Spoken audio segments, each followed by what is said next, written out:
नमस्कार दोस्तों।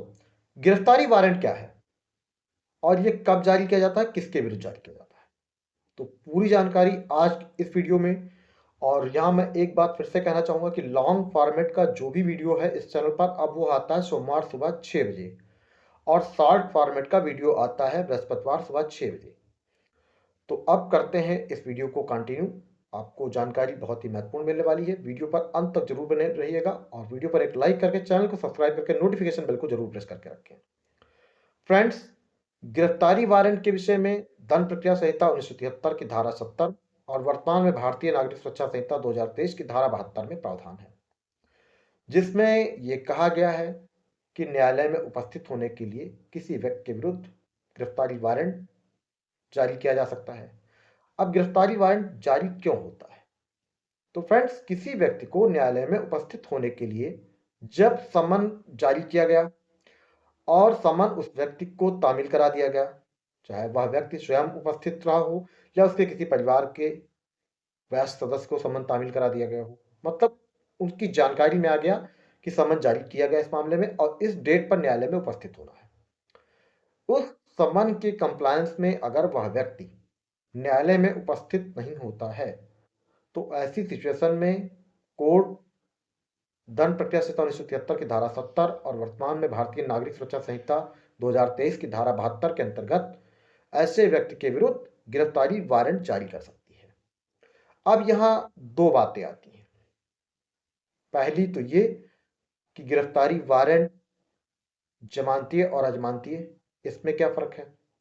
तो इसमें अंतर यह है कि जो जमानतीय वारंट होगा तो ऑलरेडी यह वारंट जब भी किसी व्यक्ति को तामील कराया जाएगा तो उसे पर्सनल बॉन्ड पर, यानी व्यक्तिगत बंद पत्र पर उससे सिग्नेचर करा लिया जाएगा। दो जो जमानतदार होंगे उनकी द्वारा उसी वारंट पर पृष्ठांकित करके और यह कह दिया जाएगा कि अब जो डेट है उस पर यह व्यक्ति न्यायालय में उपस्थित होगा और न्यायालय के आदेशों का पालन करेगा। तो उस सिचुएशन में, यानी जमानतीय वारंट में, उस व्यक्ति की गिरफ्तारी नहीं होती है। लेकिन अगर जमानतीय वारंट जारी होने के बावजूद भी, तामील होने के बाद आप कंप्लायंस नहीं करते हैं तो भैया फिर उस सिचुएशन में कोर्ट जारी करेगी गैर जमानतीय वारंट। और गैर जमानतीय वारंट जब जारी हो जाएगा तो उस सिचुएशन में पुलिस आपको कर सकती है गिरफ्तार, और गिरफ्तार करके आपको न्यायालय के सामने प्रस्तुत करेगी। अब किस किस ड्यूरेशन में गिरफ्तारी वारंट जारी हो सकता है?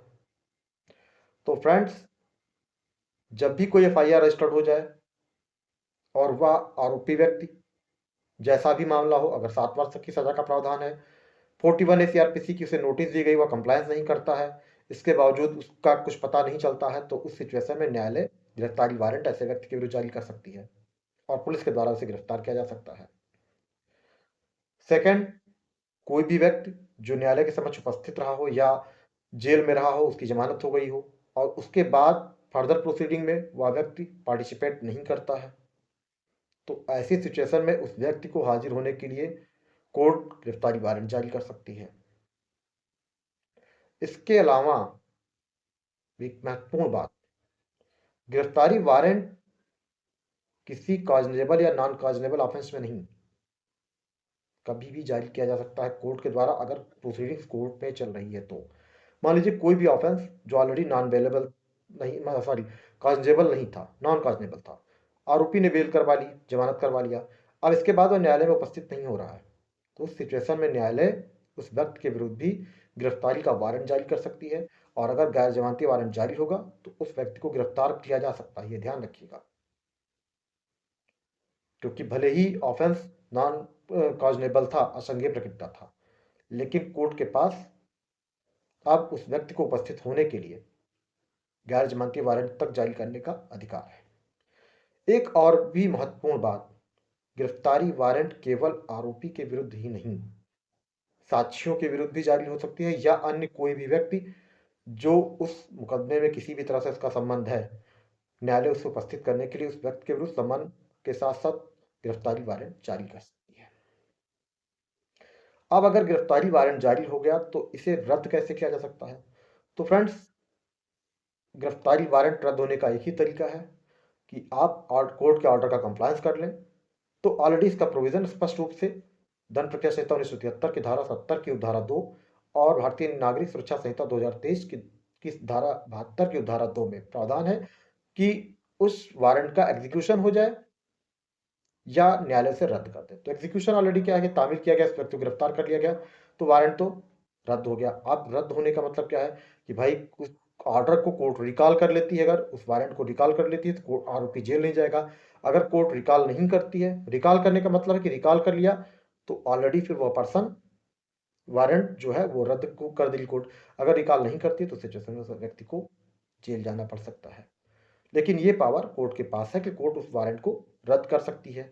अगर फिर भी कुछ नहीं ऐसा होता है, नॉन अवेलेबल वारंट जारी है, तो इस संबंध में उस व्यक्ति के पास यह उपचार है कि वो दंड प्रक्रिया संहिता 1973 की धारा 482 या वर्तमान में भारतीय नागरिक सुरक्षा संहिता 2023 की धारा 528 के अंतर्गत हाई कोर्ट में उस वारंट की क्वेश्चन के लिए एप्लीकेशन फाइल कर सकता है।